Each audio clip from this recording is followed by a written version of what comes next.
Fake news é uma palavra moderna para falar a respeito de um comportamento humano muito antigo, que é a mentira.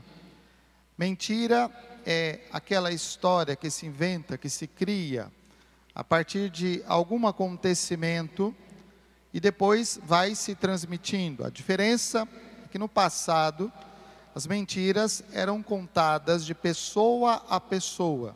Isso levava um tempo até que uma mentira saísse de um lugar e chegasse a outro lugar. Mas ainda assim ela era transmitida. E muitas vezes, além de transmitir, a mentira também é ampliada. Quem conta a respeito de uma situação, quem conta uma mentira, às vezes aumenta um pouquinho, ou aumenta muito. É aquilo que a gente escuta. De repente tem um acidente, uma pessoa, aconteceu alguma coisa com aquela pessoa, de repente a pessoa morreu, ao invés de uma eram duas, e assim por diante. A mentira é passada, ela é contada e muitas vezes ampliada. Com os meios de comunicação isso ficou ainda mais fácil. A mentira podia ser escrita, podia ser falada, e hoje, com o tempo da internet, no tempo que nós vivemos, no tempo da internet e das redes sociais, uma mentira, ela se espalha muito facilmente. Dificilmente se consegue voltar atrás. É praticamente impossível desmentir alguma coisa que foi contada. Por quê? Porque ela se espalha. E aí depois você não tem o mesmo alcance. A mentira vai muito mais longe do que a tentativa de desfazer a mentira. Parece que ela se fixa e ela vai se propagando. E de vez em quando tem alguém que levanta de novo essa mentira. Então trata-se de um combate, e um combate grande. É claro que nós temos leis que às vezes proíbem, leis que tentam corrigir, que tentam coibir as mentiras ou as fake news. Mas também é muito difícil, porque a mentira pode permanecer guardada dentro de uma pessoa e depois ela novamente toma uma outra forma, ela se reconstrói, ela se reinventa, ou ela é reinventada e depois ela se propaga ainda mais. O pecado é uma mentira que o demônio, de uma forma enganosa, de uma forma ardilosa, ele cria uma armadilha para prender a pessoa humana a si, às suas mentiras. O pecado, ele vai passando, mas ele é esta mentira que envolve a pessoa humana, que nos envolve, e nós precisamos sempre estar numa luta para vencer o pecado ou a mentira do demônio. A mentira começa quando o demônio estabelece uma dúvida. É verdade que Deus proibiu que vocês comessem de todas as árvores do jardim do Éden, do paraíso? E a mulher vai dizer, não, não é verdade, apenas uma. Mas ao comer desta árvore, nós morreríamos. E o demônio vai dizer, não, não é verdade. Isso é uma mentira, porque Deus te engana. Deus te engana porque Ele separa para Ele mesmo, Ele tira para Ele mesmo a melhor parte, a melhor fruta. E uma vez que você não tem isso, você não experimenta o amor de Deus, porque Deus não te ama. Quando o homem se dá conta, quando a pessoa humana se dá conta de que foi enganada, ela percebe a sua nudez. A leitura que nós ouvíamos hoje. O homem e a mulher estão nus diante de Deus, mas não simplesmente porque estão sem roupa, mas porque o pecado os fez ver a sua realidade profunda. A desconfiança leva a isso, e a desconfiança do pecado, ela gera em nós a vergonha. Até a criança menorzinha de colo, até aquela criança que está crescendo, quando ela faz alguma coisa errada, ela sabe, e ao saber disso, ela tenta se esconder, tenta disfarçar, ela tenta modificar aquela situação. Nós também, quando estamos numa situação de pecado, nós tentamos buscar justificativas, nós tentamos dar explicações para justamente justificar o que nós fizemos. O pecado, a vergonha do pecado, ela é muito forte.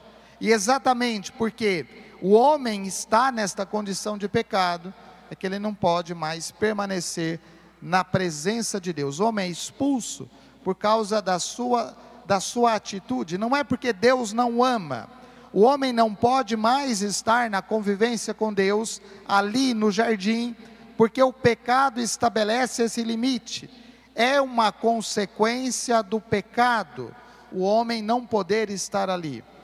Só que Deus, na sua infinita bondade, ao invés de abandonar o homem, de abandonar a pessoa humana no seu pecado, a mesma coisa que às vezes nós fazemos, alguém que nos trai, que nos decepciona, nós cancelamos. Hoje é muito fácil cancelar uma pessoa, né?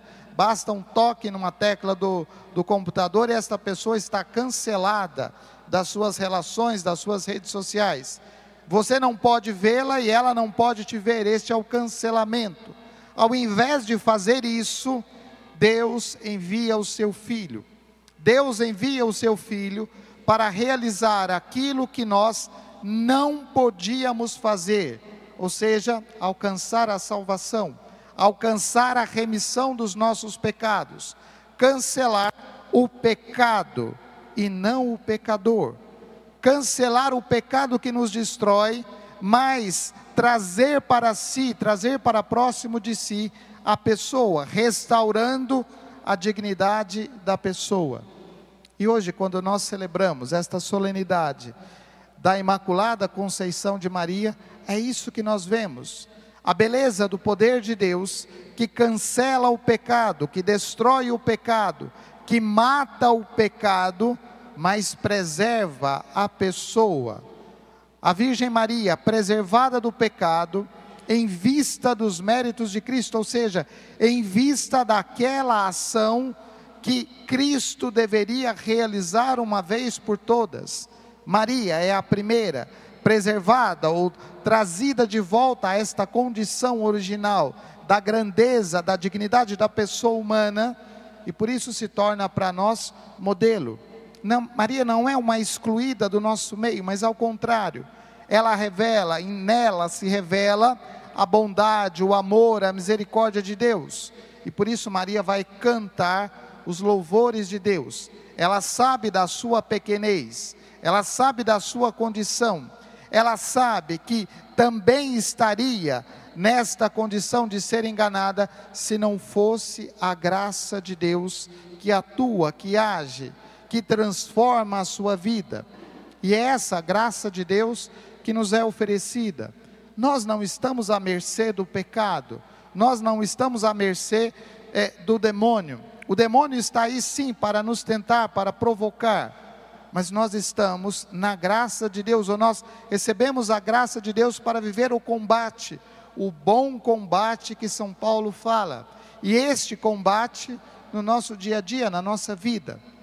Caros crismandos, foi para isso, ou é para isso que vocês estão sendo confirmados na fé, para viver o bom combate no dia a dia de suas vidas, transformando cada acontecimento, não numa situação de pura e simples queda, mas ali enfrentando, a partir da graça de Deus, da graça santificante de Deus, aqueles acontecimentos para testemunhar a fé, para que vocês possam vivenciar esta palavra de Deus nas suas vidas, no dia a dia. Essa é a força da graça de Deus, essa é a consequência do sacrifício de Cristo na cruz, abrir para nós um caminho novo. E se o pecado havia nos afastado da convivência com Deus, em Cristo, essa convivência é restaurada. Que fortalecidos pelo sacramento da confirmação, vocês testemunhem a Cristo no mundo, por meio de suas vidas. Louvado seja nosso Senhor Jesus Cristo.